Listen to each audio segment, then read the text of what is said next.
Mundaka Upanishad. Just a minute.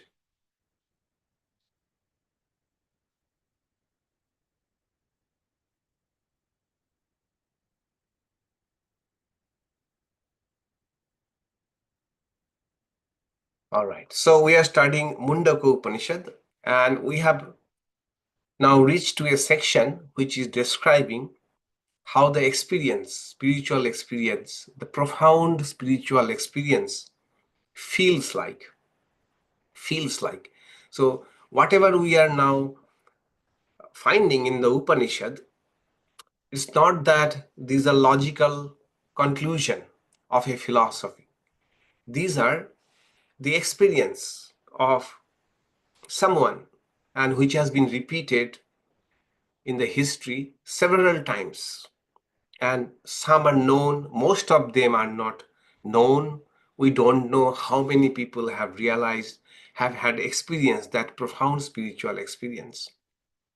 So it is telling that the experience is like when someone experiences that spiritual reality, it feels like it is virajam, that is very pure, shining, bright, shubhram, radiant, nishkalam. It has got no part in it. Also, it appears to be light of light. This light is incomparable to any other light. It's a light of lights. It's such a light which illumines every other light. In that sense, it is light of lights. That is what we read in our previous mantra, previous verse. Now, this is the last verse of this section, and last verse also of the second chapter of Mundaka Upanishad. And here we see, as it were, this is the explanation or expansion of the idea that Brahman is partless, nishkalam. It has got no part, or it is indivisible. That idea is being expanded here. And this again is an experience. And the experience is so profound. The experience is that it feels that reality, that spiritual reality called Purusha or Brahman or whatever name, the aspirant feels, experiences that it is everywhere. And the mantra is almost an expression, a joyous expression of the realization. The mantra is that Brahman is in front, Brahman is at the back, Brahman is at my left, right, it is upward, it is downward, it is everywhere. It is everywhere. That is the experience.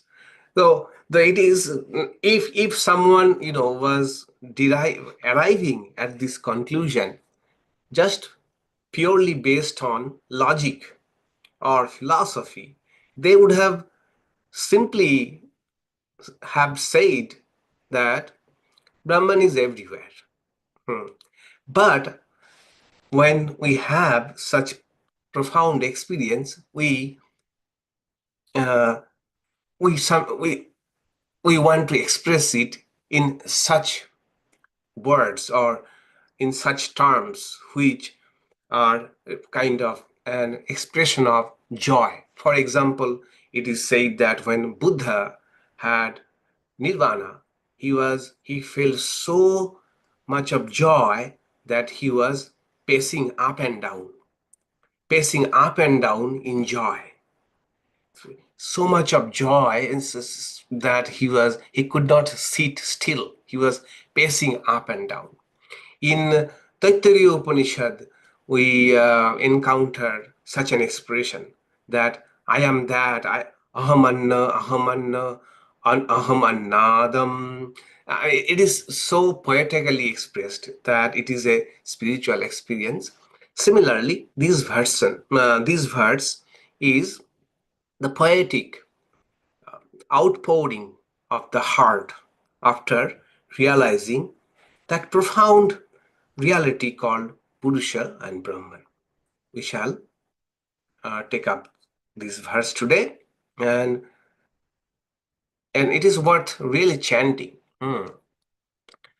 Brahma eva idam amṛtaṃ purastād brahma paścād brahma dakṣiṇat cha uttareṇa adhaś urdhvaṃ cha prasṛtaṃ brahma eva idam viśvam idaṃ variṣṭham. This is worth chanting, and it can be even chanted every day. The meaning is Brahman is this immortal reality, present in front, behind, to the right, to the left, below, and above. It spreads everywhere. Indeed, this whole universe is nothing but Brahman, the Supreme. This Brahman is this immortality. It is like immortality. Experiencing this reality is like immortality. So wonderful a verse. And it is continuation of the idea that Brahman, in fact, this verse can be even called that it's a definition of the word Brahman itself. The word Brahman literally means which is vast, which is unlimited. Unlimited. So here we get an idea of unlimitedness in space. Brahman is unlimited in space. That is the idea. And the verse conveys that a profound vision that this ultimate reality is pervades all of existence, whether it is seen or unseen.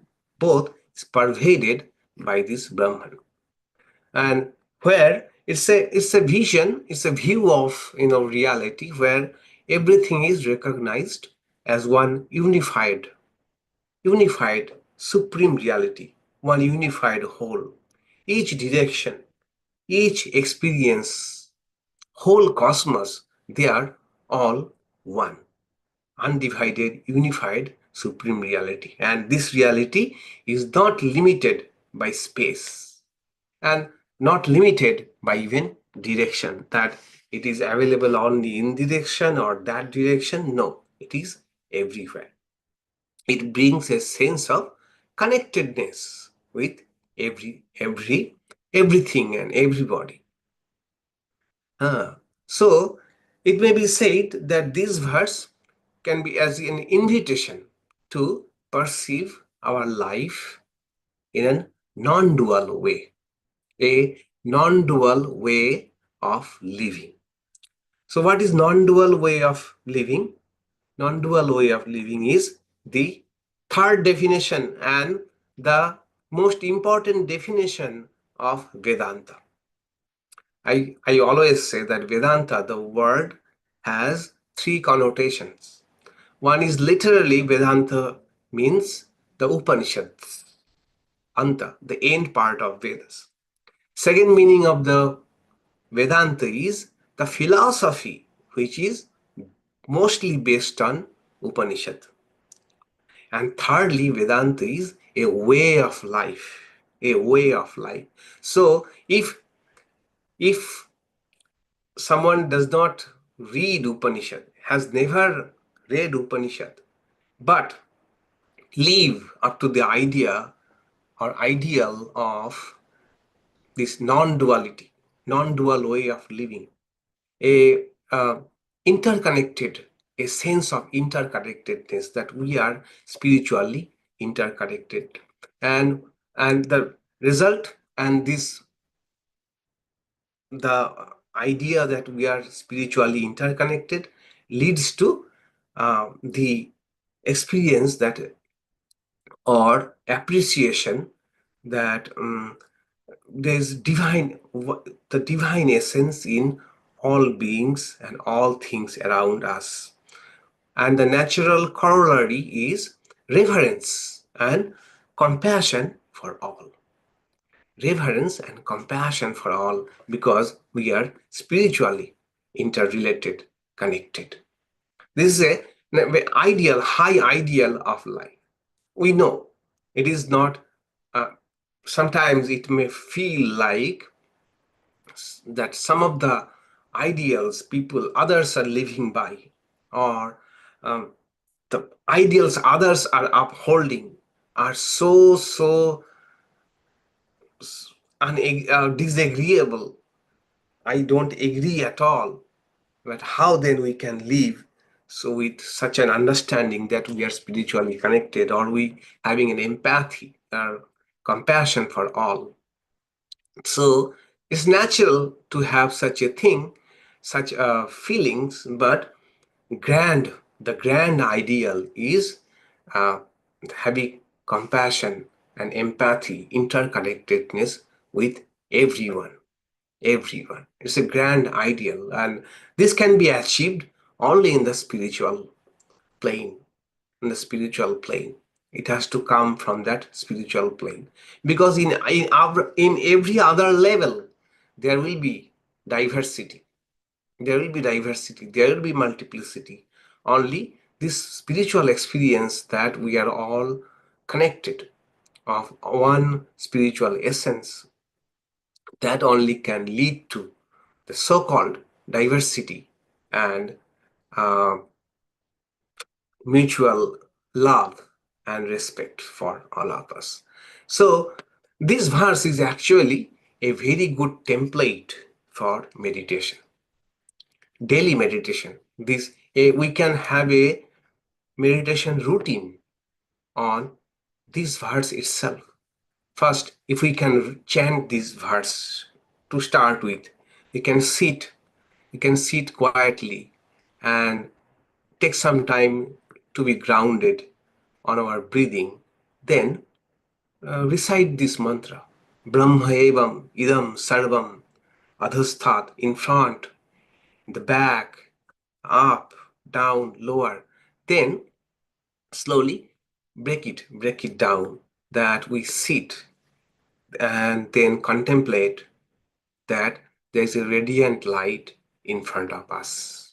Then let us whisper that Brahman is in front of me. Brahman is in front of me. And let us say that Brahman is in front of me as the divine light, as a divine light. And stay with the idea for some time. Then focus our attention at our back. Not literally we have to move our head, but just focusing our attention that the same divine energy is at our back and protecting us, and spend some time with the idea that same divine energy which is in my front, the radiant one, is in my back. It is protecting me. Then we can think of it is also in our left. It is also in our left, and it is in our left as wisdom, as wisdom, and stay with the idea. It is on our right as peace, as peace. It is on our top like a canopy of love. It is as it were protecting us from up onward and hanging on us, engulfing us from top as love. And this same light is below. It is the ground of my existence. It is the reality on which I am resting, and I am secured, safe in this divine energy, this spiritual light. And finally, that the same spiritual reality, same radiant light is everywhere. Everywhere, not only in me, but everywhere. I am engulfed by that. It's a kind of meditation. Then, and every day, even morning, we can chant this and have this kind of affirmation that I am I am protected by Brahman, that spiritual energy, divine energy from every side. And let everyone else also experience this oneness. So this way, so every time we can whisper that Brahman is in front, it is in the form of peace. Then stay with the idea, then again whisper, Brahman is in my back, protecting me. This way, this kind of meditation is wonderful. So what is given here as an experience can also be broken down or can be also be conceived of as a method of sadhana, as a method of approaching that reality. So now we are contemplating, and contemplation also has different levels. First of all, when we are making these affirmations or these whispers, it may feel like unnatural, just unnatural, and just trying to impose these ideas. But gradually, this contemplation also matures. Then we feel more connected with the practice. The practice feels more real to us. And finally, if we are fortunate enough, this this this whole experience can be our own experience, when we are not affirming, when we are not imagining this way, but it is a reality. Then we may not be able to speak in Sanskrit, but in some other words, we will come up with our experience that it is everywhere. And it is really so. For example, I love this Ashokananda experience. Swami Ashokananda used to tell his disciples that one fine morning you will find that everything is soaked in honey. The whole universe is dropping honey. Honey is dripping from everywhere. The same experience, but expressed in a different way. So this is the idea that this last verse is of course a descriptive verse, description of the experience, description of the spiritual experience, description of a profound spiritual experience. But also it can be a prescriptive, that is, when we are trying to meditate, contemplate on Brahman, how should we do that? We can do it in this way. It's a descriptive as well as prescriptive verse. So it is wonderful. So with this verse, we conclude the second chapter of Mundaka, second Mundaka. And then finally we have third Mundaka, the last part, last Mundaka, and which has also got two sections under it. So two khandas. First khanda has 10 mantras, and the second one has got 11 mantras in it. And that is also, it is all why they are why they are divided into sections. We shall see that a new idea will be introduced.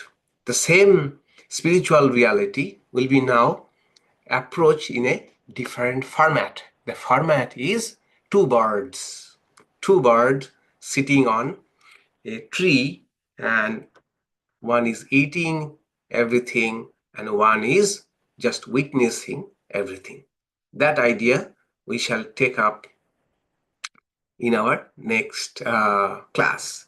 Today I would like to I will of course, yes, open it up for questions or comments. Please feel free. Swami, Yes. I was wondering if we could go back through that verse one more time together now that you've explained that meditation. Yeah. just maybe a minute or two Yes. and put it on the screen? Yeah.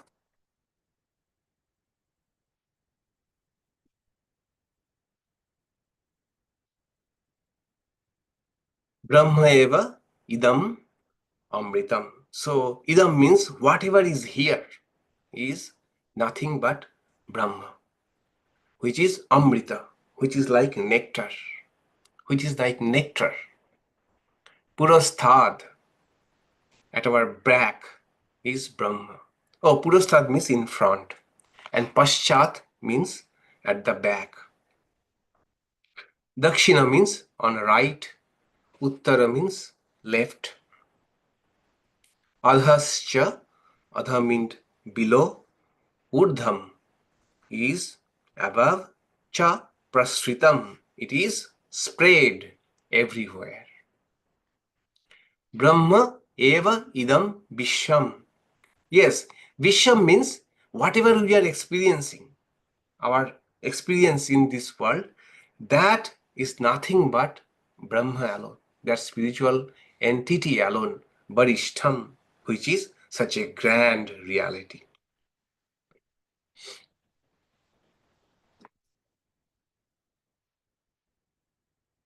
Can I close it? Okay. Okay. Yeah, thank you. I Okay. also wanted to mention something about you said Ashokananda likes to talk about, or he mentions everything soaked in honey. Uh, but anyway, before you mentioned that, did you mention the Brihadaranyaka Upanishad where there's the honey Yeah. sacrifice or meditation? It Yeah. also goes in the four directions, I believe. Yeah. I have to go back and see. Yeah. Yeah, honey. Yes. Each in this universe, everybody is honey for others. Human beings are honey for the uh, forest are honey for us. This is the way it unfolds. Yeah. I think there might be another part. There's another part I'm thinking of, which is specifically like a guided meditation that directs to the four directions, and it's similar to what you described when you Hmm. explained that meditation. Yeah, yeah, of course. At a few other places also, this idea of different directions and Brahman is present in different directions. This idea can be found in other Upanishads too. Yeah. Yes. So, any question about this verse that we have just read?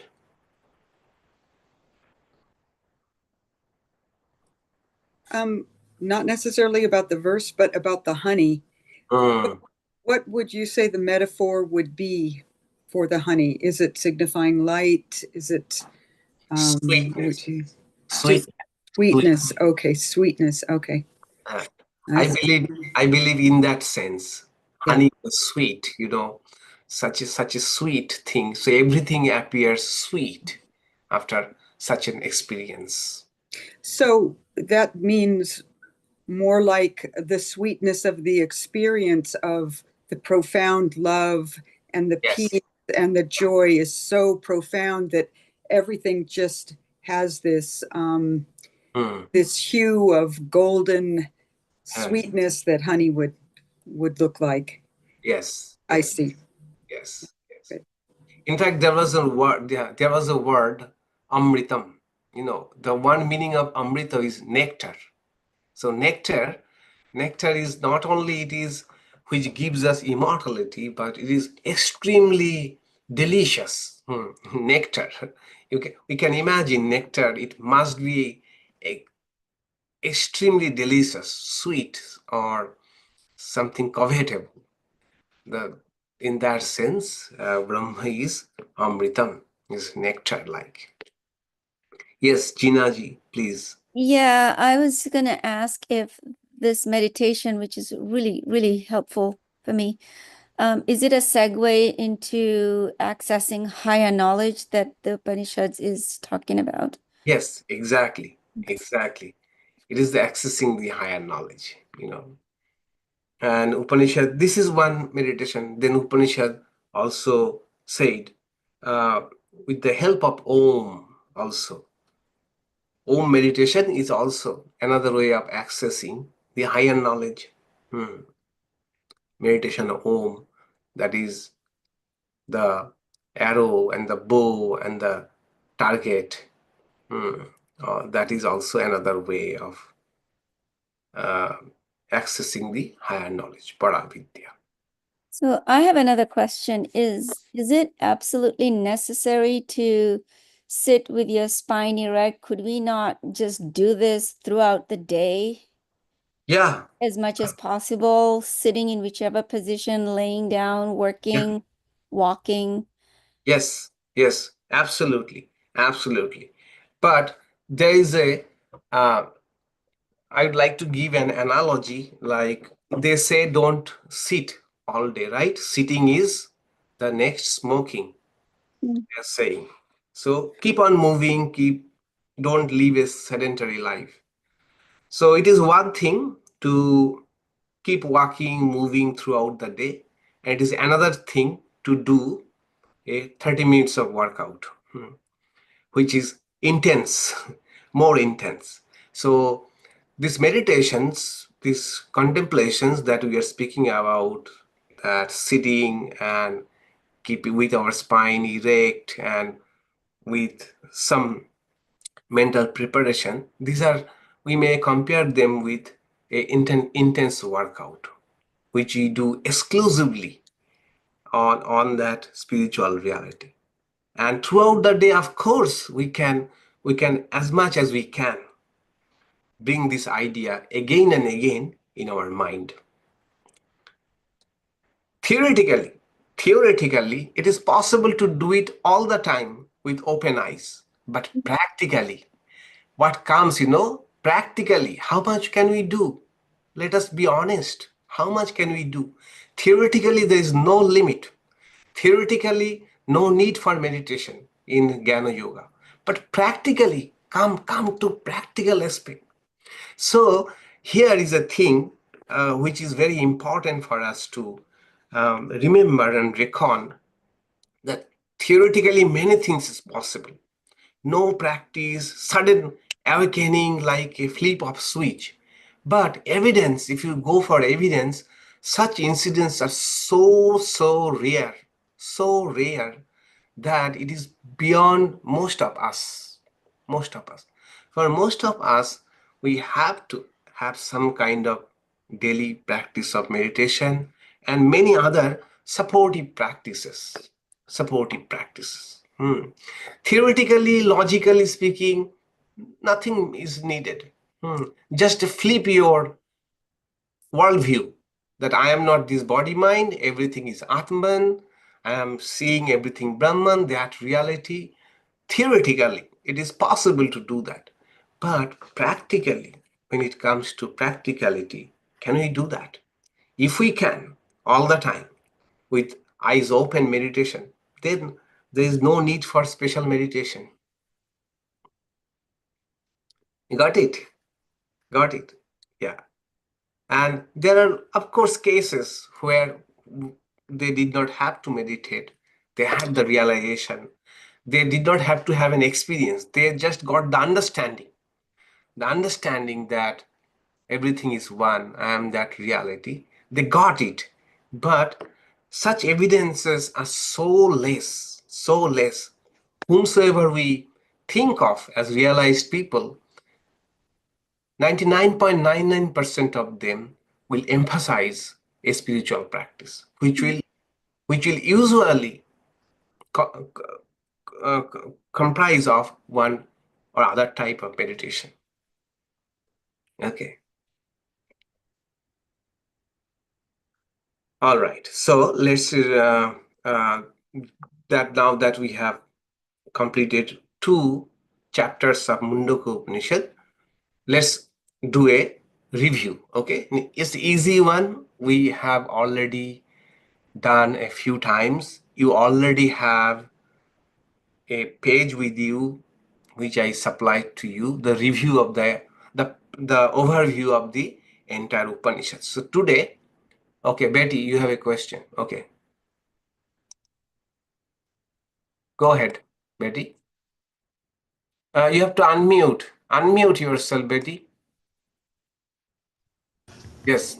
I was reviewing some things, and what really jumped out at me was in one of the mantras, it was saying how difficult it is to do this on one's own independently, and the need for a guru.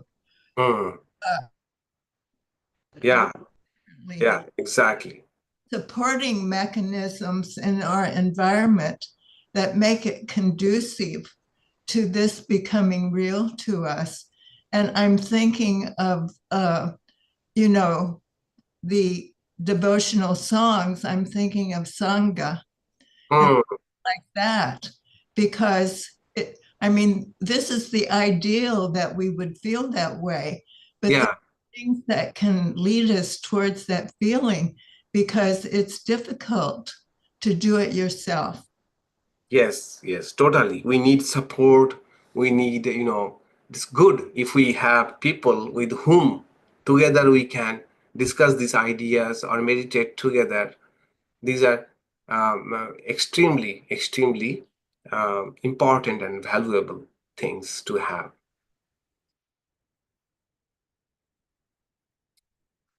All right. I have a question, if it is okay Yes. to ask. Yes, yes, Okay. please.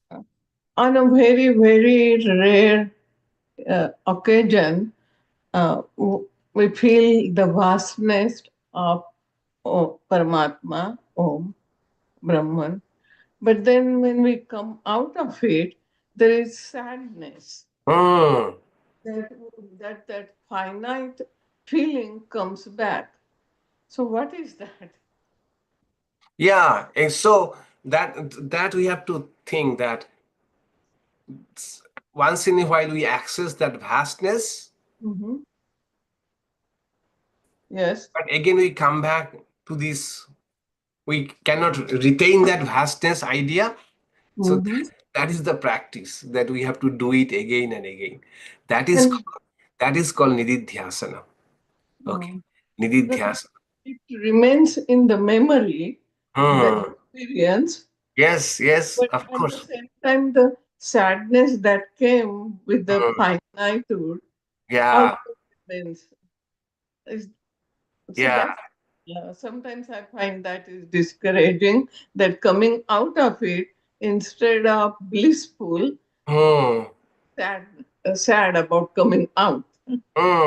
Yeah, so it means that we have to have that understanding permanently. Okay, so just once having that experience may not be sufficient. May not be sufficient. If you want to explain it through the lens of yoga, that yoga says that the first mantra, second mantra, abhyasa vairagabhyam tat nirodha. Abhyasa, and through abhyasa and vairagya, we can quieten our mind totally, so that the reality comes out, or the reality shines forth on its own. Okay, and what is that abhyasa there? Do you know what is that abhyasa? Practice. Practice Ah, over and over but here in that context, what is the practice? to meditate. Not meditation. What is the practice then? Samadhi, again and again. To remain in asampragyata samadhi, not any type of samadhi. The highest in yoga is asampragyata samadhi. That is when there will be no thoughts at all.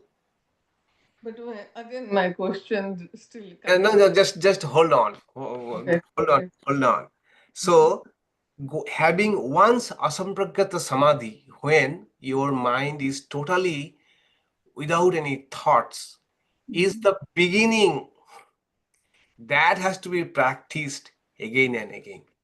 It is not the yoga samadhi of Ashtanga yoga. it is the samadhi is asampragyata samadhi, which is even the goal of some the Ashtanga Yoga.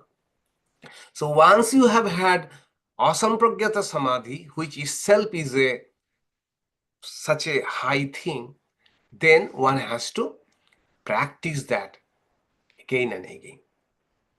Again. Okay.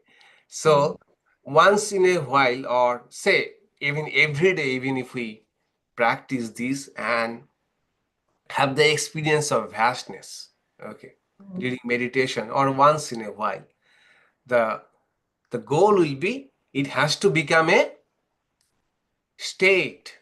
It has to become a permanent understanding or permanent experience. So, Permanent.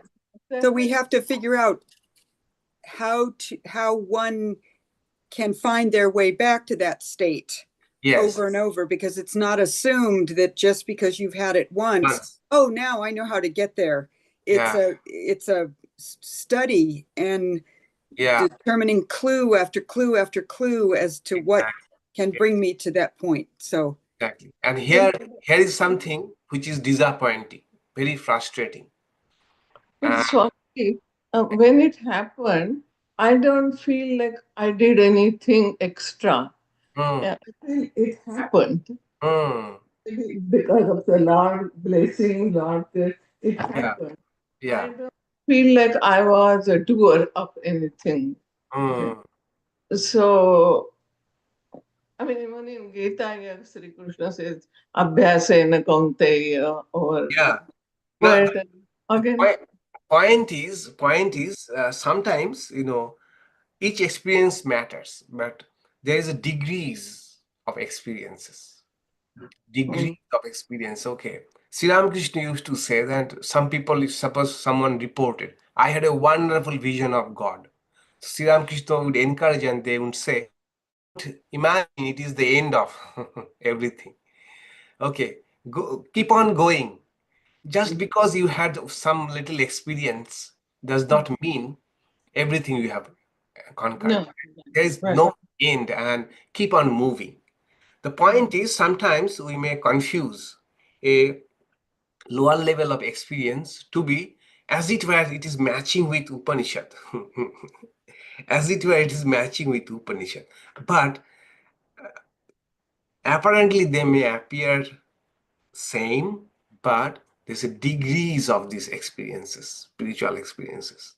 We have to remember this fact, that just because I felt once vast and some profound peace does not mean this is the highest kind of non-dual experience. If we take Sri Ramakrishna's life as authentic, then when he had the non-dual experience, he remained for 3 days. He remained in that state for 3 days. And the monk who initiated him into that Nirvikalpa Samadhi, he was surprised that someone can remain so quickly, can have such an experience and for such a prolonged period. And for 3 days, this monk who was Sri Ramakrishna's guru used to come and kind of, put food into his mouth, little bit of food and water, so that the body remains. Body depends. So if we take it as a true, imagine that is also an experience of non-duality, and ours is also a non-dual experience once in a while. But there are degrees of differences. Okay, that we have to remember that. Yeah. Yes, Subhash, you have raised your hand. Yeah, about 12.5 hours away from you. Yes, you are in India. Right. Yeah.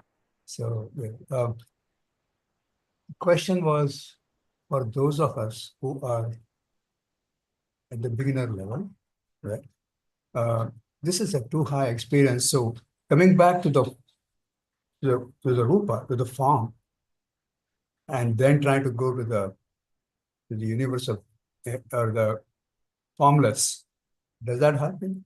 But if you cannot focus on the formless, then focus on the form first.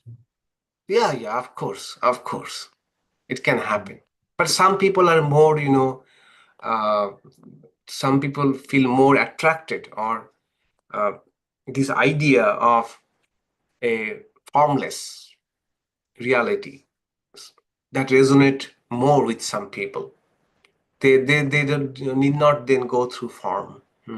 But those who are already used to attached to a form or worshipping a form, they should go from form to formlessness. That's the connection that I find hard to understand how it works. How does one go from form to formless? Oh, that has to be only experienced. And then only all of your doubts will go. Okay. It was told. It was told, Chiddante sarva samshaya. Your all doubts about form and formlessness will dissolve when you realize that reality, how in its higher and in its lower form. That is, its transcendent form and its immanent form. Transcendent form is while closing our eyes. We are closing our eyes and trying to realize the transcendent reality. And when that becomes natural, then we see in open eyes. With open eyes, we see, feel that unity or that experience, that vastness. Okay. Then only all of your doubts, Subhash Kala's doubts, will follow. Till then, we always have some doubts. Yeah. Even being form is a problem. So formless is another story. Yeah, everybody has doubt, and it will remain until the final something. Okay. Thank you. Yeah. All right. So what we shall do is we shall do a quick review, and it will be in the form of question and answer. Okay. So what I have done is here on the screen you will see the question. Okay. And once we try to answer it, then we shall reveal the answer. Okay. Reveal the answer. So how is the Mundaka Upanishad structured? Very easy question. How is it structured? It has got 3 chapters, each having 2 sections. Altogether, we have 64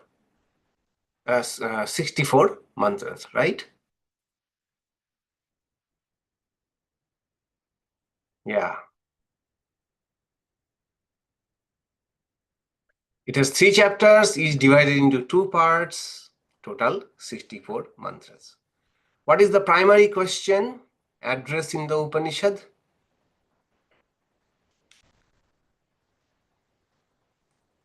What is the primary question addressed? What is that? Knowing we will know everything. I'm not stating it exactly right. Yeah. Knowing which everything can be known. Knowing which everything can be known. Right. And who asked this question? To whom? Do you remember?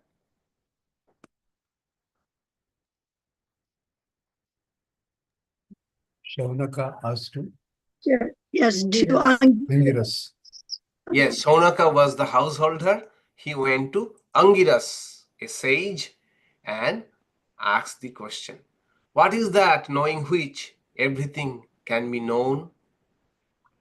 Then we come to the nature of knowledge and reality. So what are the Angiras says what are the 2 types of knowledge described here? Higher and lower. Good. Higher and lower. And what is higher and what is lower? Higher is transcendence. Transcendental. Okay. Lower is empirical. Yeah. Exactly. So knowledge is divided into apara vidya, lower knowledge, which includes Vedic rituals and sciences, And Paravidya is higher knowledge, which reveals Brahman, the eternal reality. Then how is Brahman described? How was Brahman described? Both in neti neti and iti iti. Yes, in two ways, via negativa, via positiva. Via negativa is it cannot be seen, grasped, or described. It has no attributes like ears or eyes. And via positiva, it is eternal, all-pervading, subtle, undecaying, and the source of everything. How does the Upanishad illustrate creation? Do you remember? 3 ways. Huh? In 3 ways. Yeah, yes. With 3 metaphors, right? Yeah. I'm The surprised. spider. I am surprised. What is hidden here? Is it visible to your computer? No. You're getting everything bang on using 3 metaphors. Yeah. What are the metaphors? Spider and its web. Okay, so Upanishad says that's how the creation happened, as spider creating its wave and reabsorbing its wave. Then The herbs grow on the earth. plants and herbs emerging from the earth. Another metaphor was Hair is on the head. hair growing on a living person. So all of these are going to show that Brahman is the both material and intelligent cause, upadana karana and nimitta karana. The Brahman is not only from which it has come, is also the creator. Okay, like spontaneously everything has come. And what are the stages of creation? Do you remember? The stages of creation? Okay, first Brahman contemplated, right? Tapas. Brahma's contemplation that let there be creation is itself is like an tapas or austerity. And then from this, his contemplation came subtle body, mind, and elements. And the diversity of life. Okay, that's how it happened. Then, first Mundaka, second Khanda, rituals and their limitations. So what does the Upanishad say about rituals? That rituals, when performed correctly, yield temporary benefits like reaching heavenly worlds. However, they do not lead to liberation. So why are rituals considered limited?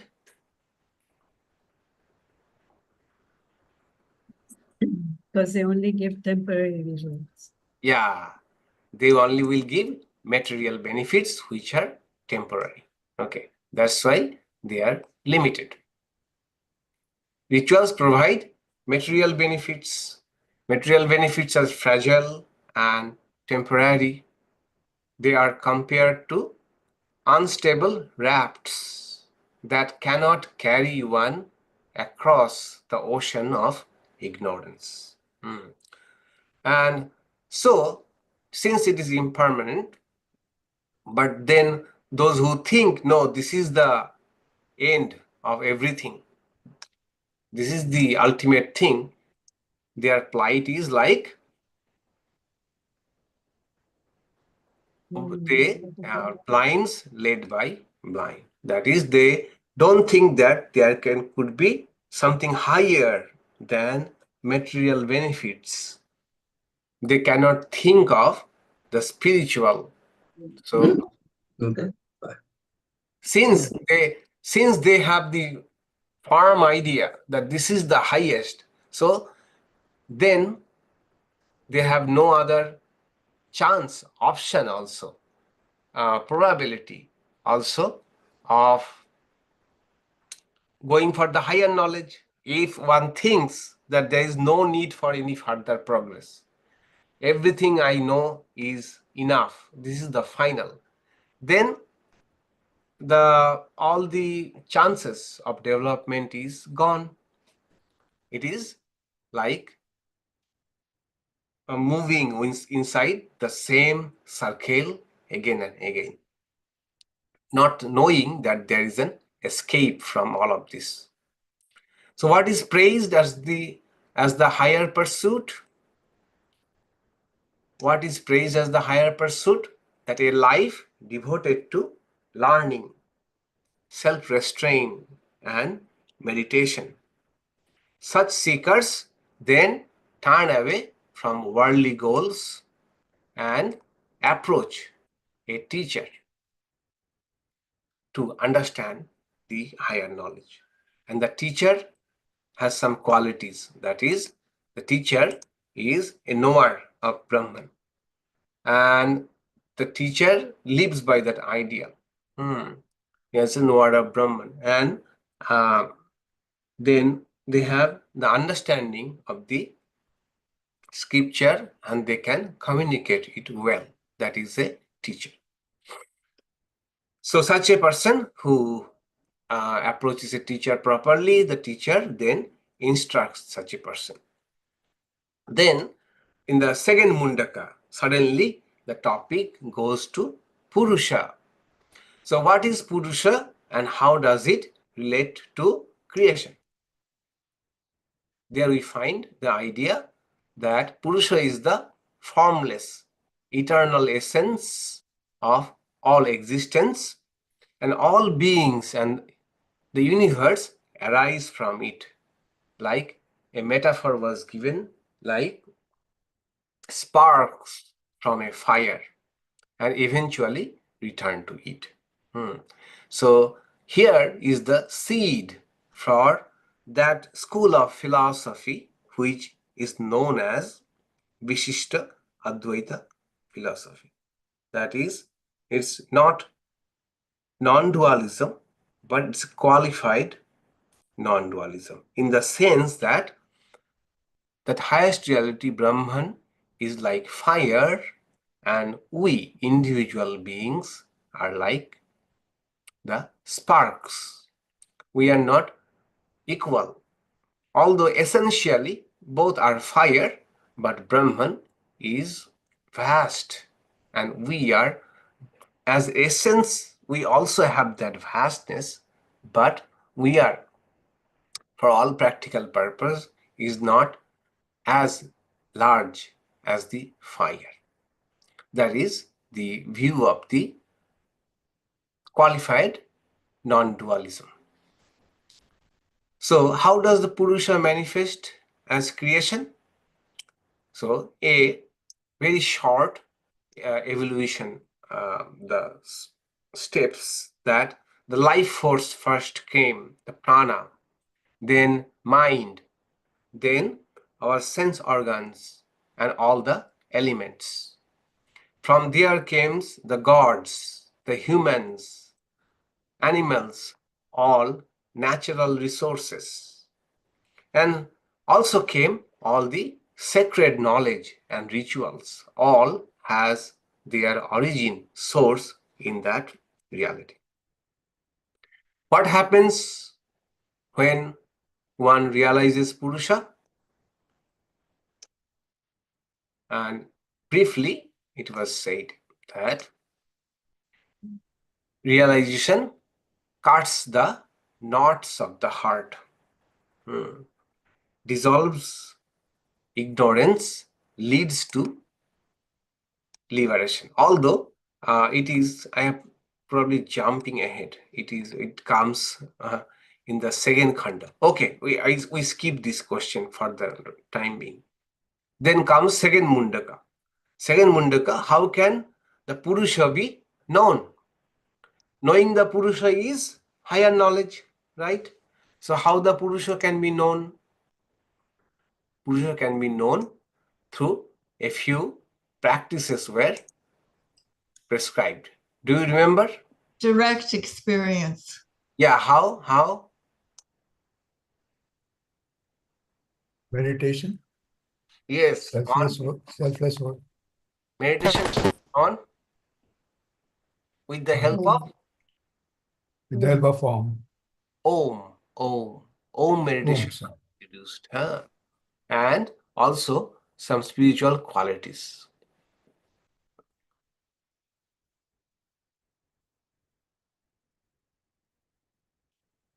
Meditation on Om. Then how is the Om used in meditation?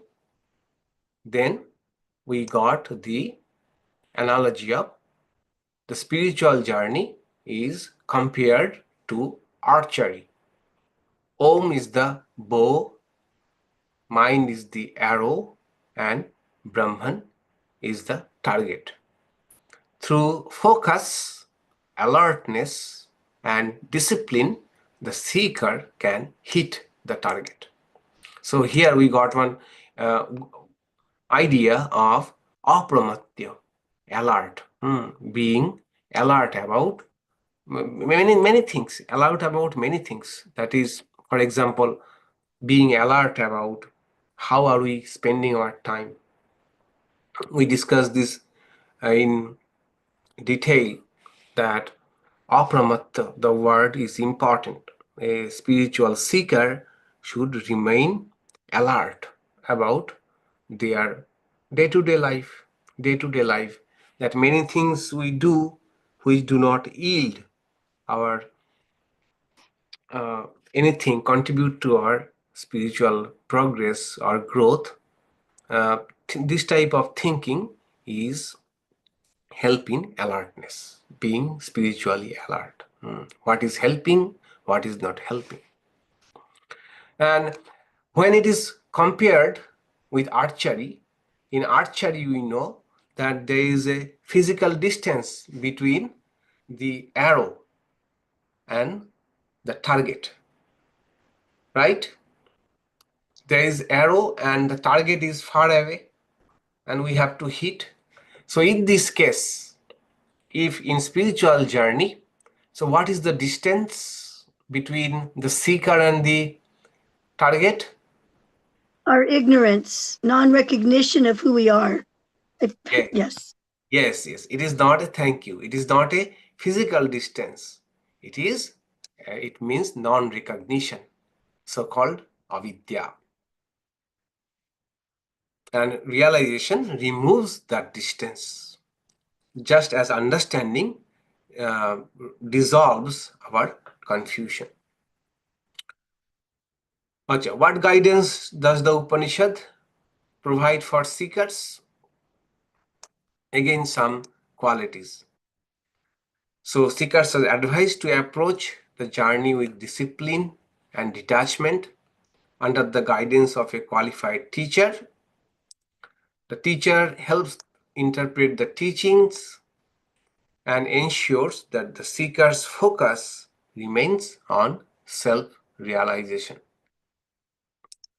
Then comes the idea of what are the knots of the heart. What are the knots of the heart?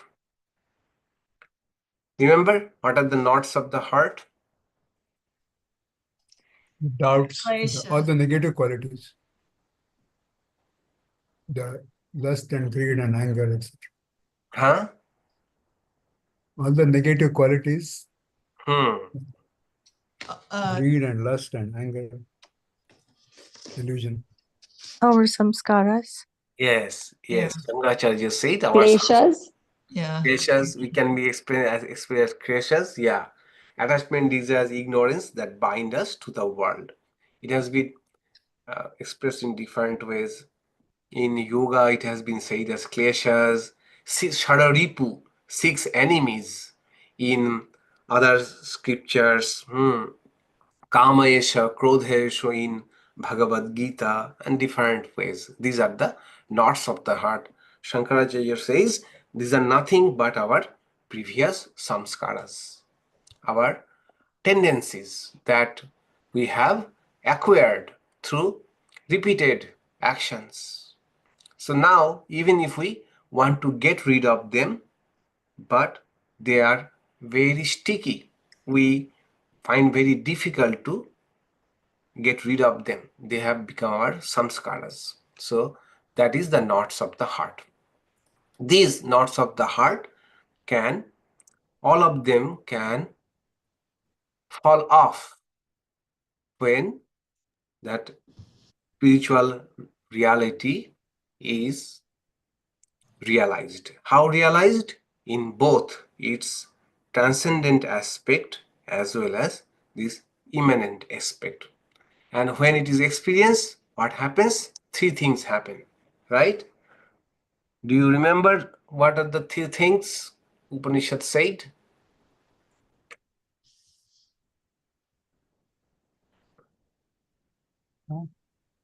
All doubts resolved, dissolution of ignorance, and karmas are all exhausted. Yeah, right.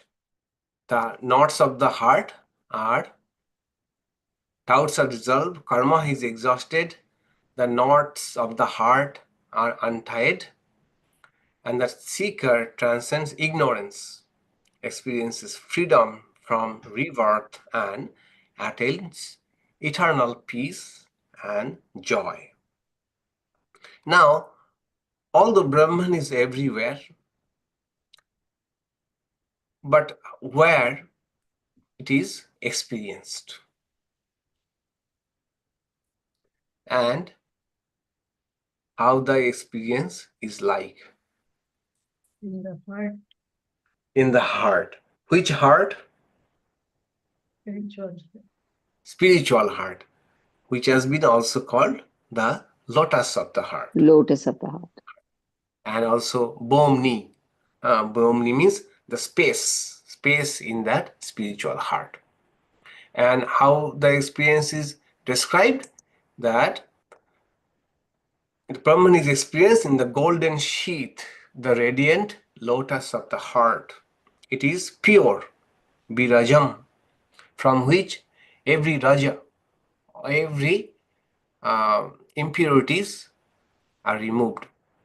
It is indivisible, that is nishkalam, and luminous, shubhram. And also it is called as jyoti, jyotisham jyotihi, light of light. Then why it is called light of light? Why is it called light of light? The next verse. Immediately. Lights up all our experiences. Yeah, light. It is the light behind all of our experience. The sun, the moon, stars, and fire do not illuminate Brahman. Instead, Brahman illuminates everything else, including all external light sources, by its inherent consciousness. So we have to remember in 2 ways this verse. One is that if the light of consciousness is absent, then none of these lights matter. In that way. Another way is Brahman as the substratum of everything, which is the ground of everything. It is also the ground of so-called other sources of light. Other sources of light. In that sense also it is light of the lights. Okay. Another way of saying light of the lights is, light here stands for illumination, as in knowing. So if the light of consciousness is absent, then we would not be able to know anything. in that sense, it is light of lights. And finally, how does the Upanishad summarize the realization of Brahman? That verse that we studied today, that Brahman is all-pervading, existing in all directions, above, below, front, back, left, and right. Realizing this supreme unity transforms the seeker's understanding, fostering reverence and compassion for all life. Final recap or takeaways, we may say that the Mundaka Upanishad teaches that liberation is attained through paravidya, the knowledge of Brahman. Rituals and material pursuits, though useful, are limited in their scope.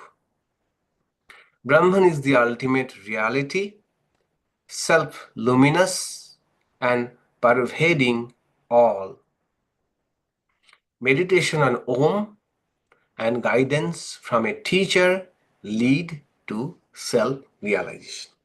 Okay, this, in short, of course, we have glossed over many important ideas which we had discussed in detail in our classes, but this is an overview in the form of question and answer. Okay, so I will share with you this question and answer.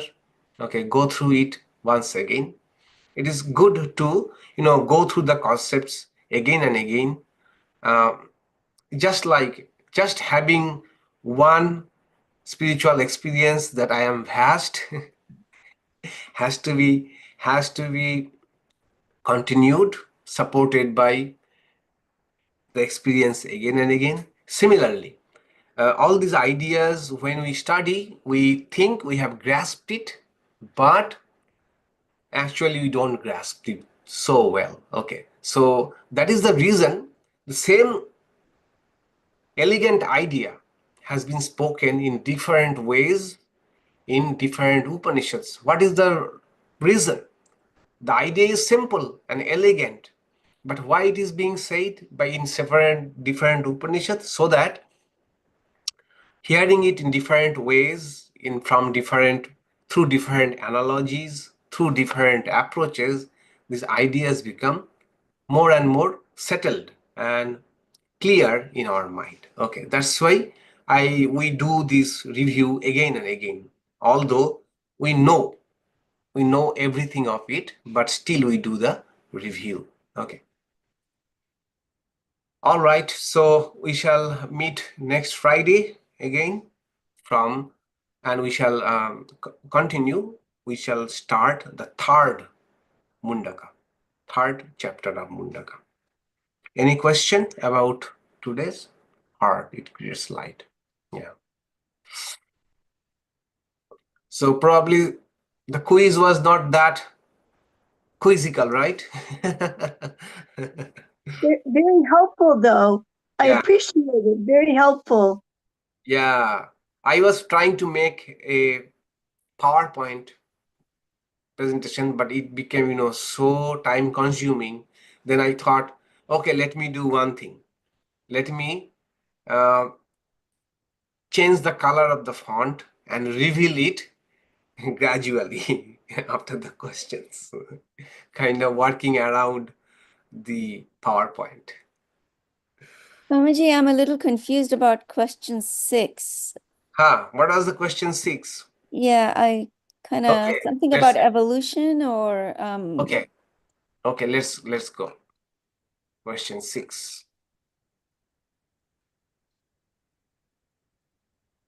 What are the stages of creation described? Yes. What is the question?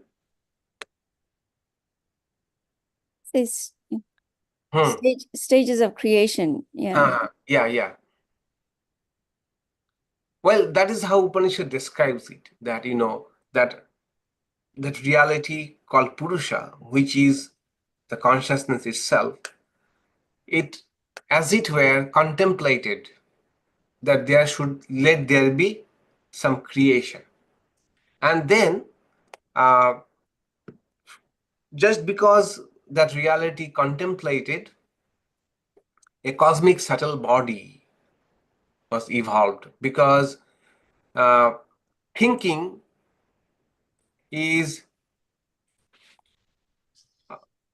does not need any physical presence, right? I mean, we are embodied, but for that reality to think, it does not require anything. But then to carry out creation, it requires a subtle body. So the Upanishad said the subtle body, cosmic subtle body, was created. Cosmic mind and the elements, the subtle elements were created. From these subtle elements came the physical elements, fire, earth, those 5 elements. And those 5 elements were the building blocks of the entire diversity of life. So I'm assuming that Brahman's contemplation or tapas, Yes. it's mind causing the evolution of mind then, because you need mind to contemplate. Yeah. No. And mind leads to mind? Yes, exactly. So But there's Brahman's a higher contemplation, mind and a lower mind? Brahman's contemplation, we should not take it literally as a contemplation. Okay. It is, all of these are as it were. As it were. It's a story. It's a story. Okay. We need not go into the factuality or possibility of the story, how everything created. Because how everything was created in this spiritual scheme of things, although lot of details and diagrams are available about spiritual explanation of creation, none of them can be proved or disproved. Okay, so let's take it as a story, Upanishadic story, how creation started. Yeah, so that's how Upanishad explains it, and many of the questions about the creation cannot be satisfactorily given. Yeah, but the point is that Upanishad differs here, that Upanishad says that the universe has a spiritual origin, not a materialistic origin, a spiritual origin. That spiritual reality evolved into this universe. Now, how it evolves, it gives some details. Sometimes the details do not match exactly from with each other. Sometimes they are vague, but it is what it is. Okay, there's not much logic in it. No, I like that explanation about it being of a spiritual origin rather than a material origin. That makes sense to me. Yeah. And you know what? We try to, we will love, we cannot think beyond the way our mind works. That's why the Upanishad used words like Brahman contemplated. It was Brahman's tapas. But what contemplation is, Brahman's contemplation may be absolutely different from our contemplation. Okay, we are thinking in our terms. Right. Yes. Yeah. Because we think that to think we need a mind, and then that mind will then require this to create. But all of these just came out like that, and Upanishad is one imperfect way of explaining how creation happened. Okay, so as Big Bang is a story, this is also a story. Thank you. Makes sense.